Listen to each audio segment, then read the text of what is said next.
Good morning. मैं राम अग्रवाल बोल रहा हूँ और आज हम चैप्टर 10 कवर करेंगे आईपीसी का। चैप्टर 10 में 18 सेक्शंस हैं और 18 सेक्शंस ये पब्लिक सर्वेंट से रिलेटेड हैं। यानी ये वो ऑफेंसेस हैं जो कि हम पब्लिक सर्वेंट के खिलाफ अगर करेंगे। पब्लिक सर्वेंट में कौन आ गया? जज आ गए, या कोई पुलिस ऑफिसर आ गया, या कोई मजिस्ट्रेट, या वो ऑफिसर जो हमारे को सम्मन कर सकता हो और एम्पावर्ड बाय लॉ, और उसको कानून ने यह हक दिया हो कि वो हमें बुला के हमारी क्वेश्चनिंग कर सकता है। और हमने उसके अगर कोई ऐसा ऑफेंस हमने किया विच विच कंसर्न्स हिज अथॉरिटी, और जिस या फिर उसको हमने गुमराह करने की कोशिश की, तो this section will take care of that, this chapter will take care of that. अब हम एक प्रोसीजर, हम सीक्वेंस से चलते हैं और धीरे धीरे ये जो आईपीसी के सेक्शंस हैं वो अपने आप समझ आते रहेंगे, because they are in sequence. ये पूरे सीक्वेंस में लगाए हुए हैं आईपीसी में। तो कैसे होता है ये प्रोसीजर कि पहले किसी भी अक्यूज्ड को अगर पब्लिक सर्वेंट के आगे कोई बुलाना है तो समन्स इशू होते हैं, और समन्स इशू होते हैं और वो सर्विस किए जाते हैं अक्यूज्ड को। और अगर इसमें कोई भी ऐसा बंदा होगा जो कि वो सम्मन अवॉइड करने के लिए एब्सकॉन्डिंग हो जाएगा या हाथ नहीं आएगा, तो 172 के अंडर में उसको he is punishable under section 172। Second, सम्मन सर्व होते हैं। एक बार सर्विस के लिए भेजे जाते हैं, उसके बाद फिर सर्व होते हैं। सर्विस अगर होती है और उसके बाद वो सर्विस में लेने से मना कर देता है। अब इन दोनों सेक्शंस में बहुत बहुत जरा सा अंतर है। वो अंतर क्या है कि 172 तब एप्लीकेबल होता है जब एक्यूज्ड एब्सकॉन्डिंग हो जाए, यानी कि सम्मन्स को देखे ही ना, उसको पता हो कि सर्विस होने वाली है और वो कहीं और ही भाग जाए, पहले ही भाग जाए, तो 172। लेकिन अगर 173 तब अप्लाई होता है जब सम्मन आ गए हैं उसके पास और वो भाग गया। तो उसने सम्मन लिए तो नहीं, लेकिन उसको पता है कि सम्मन आ गए हैं, तो वो सर्विस होने से पहले वो भाग गया है, या सर्विस देने वाले के सामने ही, उसकी आंखों के सामने वो भाग खड़ा हुआ, तो उस केस में 173 अप्लाई होता है। अब इन दोनों में पनिशमेंट्स में भी अंतर है। 172 अट्रैक्ट करेगा 1 महीने की पनिशमेंट, और 173 अट्रैक्ट करेगा 6 महीने की पनिशमेंट, क्योंकि ये ज्यादा बड़ा ऑफेंस हो जाता है। आगे चलते हैं। तो एक्यूज्ड को अब सम्मन मिल गए हैं, लेकिन वो पब्लिक सर्वेंट के आगे क्वेश्चनिंग के लिए अपीयर होने के लिए नहीं आया। इसका मतलब क्या है कि सम्मन सर्व होने के बाद भी वो आया नहीं, तो 174 अट्रैक्ट होता है। 174 में अगेन 6 महीने की एक पनिशमेंट है। मैक्सिमम इसमें 6 ही महीने की पनिशमेंट है पूरे में। 2 या 3 जगह सिर्फ 3 साल की है, वो हम अभी डिस्कस कर लेंगे। 3 साल की अभी आने वाली है, जिसमें अगला सेक्शन 174 है, बाद में जोड़ा था ये। It is non appearance under section 84 C 82 CrPC. 82 CrPC अगर आपको याद होगा तो वो क्या कहता है कि in case of service of summons, अगर एक्यूज नहीं मिलता है घर पे, तो एक नोटिस निकाल सकते हैं या पब्लिश कर सकते हैं उसके नाम से सम्मन, और ये समझा जाता है कि उसको मिल गया होगा। तो अगर उसके बावजूद भी नहीं आता है, यानी कि अगर ये नोटिस निकाल दिए जाए, पब्लिशिंग हो जाए, उसके बाद भी नहीं आता है, तो then it attract section 174 A of CP IPC, और उसमें there is a punishment of 3 years. Now after summoning, अब एक अक्यूज्ड है, उसको कोर्ट में जब वो प्रोड्यूस होगा तो कुछ उसको डॉक्यूमेंट्स प्रोड्यूस करने पड़ेंगे। तो अगर वो डॉक्यूमेंट्स नहीं प्रोड्यूस करता है जो उसको प्रोड्यूस करने चाहिए थे, और एक रीजनेबल एप्रीहेंशन है कि वो जानबूझ के ये डॉक्यूमेंट्स प्रोड्यूस नहीं कर रहा है या छिपा रहा है, तो उस केस में उसके ऊपर 175 लग जाएगा, और इसमें भी 6 महीने की सजा है। या फिर अगर वो कोई नोटिस उसको देना था और वो नहीं दे पाए हैं, ये जानबूझ के नहीं दिया है, तो 6 महीने की सजा इसमें भी है। या इन्फॉर्मेशन अगर देनी थी और उसने फ़ाल्स इन्फॉर्मेशन दी या नहीं दी, तो भी उसमें सिमिलर 177 6 ही महीने की सजा है उसमें। तो 175, 6 और 7 बिल्कुल सिमिलर हैं। इसमें बहुत छोटे-छोटे अंतर हैं और पनिशमेंट्स भी सेम ही हैं। एंड सिमिलरली 178 178 में एक होता क्या है, जब अपीयरेंस होती है सबसे पहले पब्लिक सर्वेंट के आगे, तो एक ओथ दिलाई जाती है। तो अगर वो ओथ लेने से मना कर देता है, तो इट इज़ अगेन उसके लिए एक सेक्शन 178 है, it is again 6 months punishment. 175, 6, 7, 8 ये सब एक जैसे थे।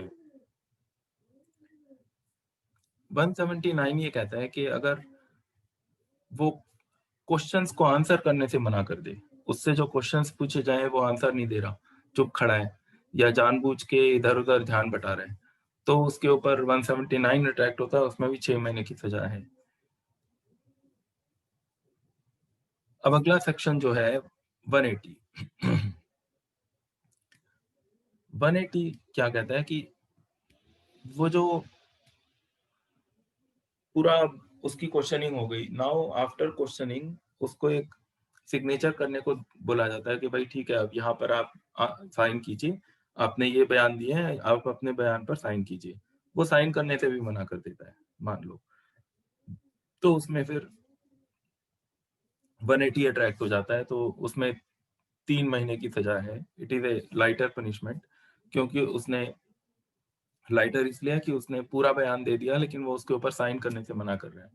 तो दैट्स ओके, वो नहीं करना चाहता है, तो उसको 3 महीने की जेल हो सकती है।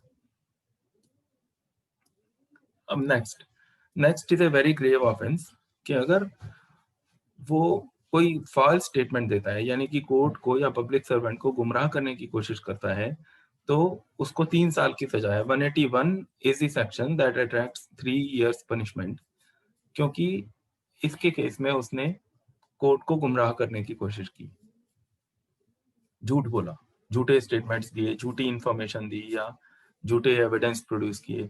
एविडेंस हमारा नेक्स्ट चैप्टर में कवर करेंगे। 182 ये उसके बारे में है कि अगर अगर उसने कोई फ़ाल्स इन्फॉर्मेशन दी और उसके बेसिस पर पब्लिक सर्वेंट ने किसी और पर्सन या किसी और अ, को एक्यूज़ समझ के उसको कुछ नुकसान पहुँचाया या कुछ किया इस तरह का। तो ये 182 हमने यहाँ लिखा नहीं है because it is rarely used, बहुत ज़्यादा यूज़ कभी होता ही नहीं है। तो इसलिए हमने कवर नहीं किया है, बट ये बहुत ये थोड़ा-सा ही 181 से अलग है, जिसमें विद इंटेंट उसका ये था कि पब्लिक सर्वेंट किसी और बंदे को पकड़ के और उसको जेल में बंद करे या उसको इंजरी पहुँचाए। तो उसमें फिर 6 महीने की सज़ा है, हालाँकि इसमें सज़ा हमारे हिसाब से थोड़ी-सी कम रखी है, लेकिन फिर उसके बाद 183 183 से लेकर और 4-5 सेक्शन अगले प्रॉपर्टी से रिलेटेड हैं। और 183 ये कहता है कि अगर कोई पब्लिक सर्वेंट किसी प्रॉपर्टी को सीज़ कर रहा है under the order of the court of law, तो अगर उस सीज़र ऑफ प्रॉपर्टी में कोई कोई रोकता है, उसको कोई स्टॉप करता है, उसके फंक्शंस को स्टॉप करता है, तो 183 अट्रैक्ट होता है उसमें। और इन मैक्सिमम सेक्शंस में इसमें तो 6 महीने की सजा है, लेकिन आगे आगे इसी सीक्वेंस में 1-1 महीने की सजा है। It is a simple imprisonment. ये पूरे चैप्टर में कहीं भी रिगरस इम्प्रिजनमेंट नहीं है, सब में सिंपल है। उसके बाद 183 183 ये कहता है कि अगर किसी चीज़ को, किसी प्रॉपर्टी को कोई पब्लिक सर्वेंट ले रहा है under orders of the law और उसमें कोई रुकावट डालता है, यानी कि उसकी ड्यूटी में कोई रुकावट डालता है, तो 183 अट्रैक्ट होता है, उसमें 6 महीने की सजा है। एंड कहीं पर वो प्रॉपर्टी अगर सेल करना चाहता है, that is also under the orders of law, और उसमें कोई ऑब्स्ट्रक्ट करता है, तो 184 अट्रैक्ट होता है, उस that is containing 1 month punishment. And अगर कोई प्रॉपर्टी के लिए इलीगल बिडिंग करता है तो उसमें 185 अट्रैक्ट होता है, उसमें भी 1 महीने की सिंपल इम्प्रिजनमेंट है।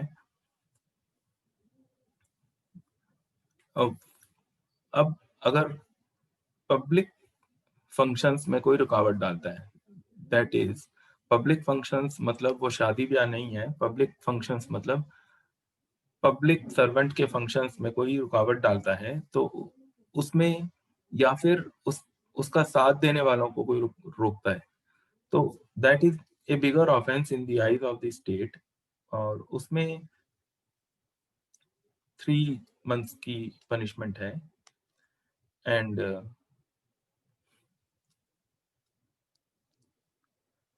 इसी तरह से अगर कोई डिसोबे करता है, पब्लिक सर्वेंट को कोई डिसोबे करता है, तो 6 मंथ्स की पनिशमेंट है।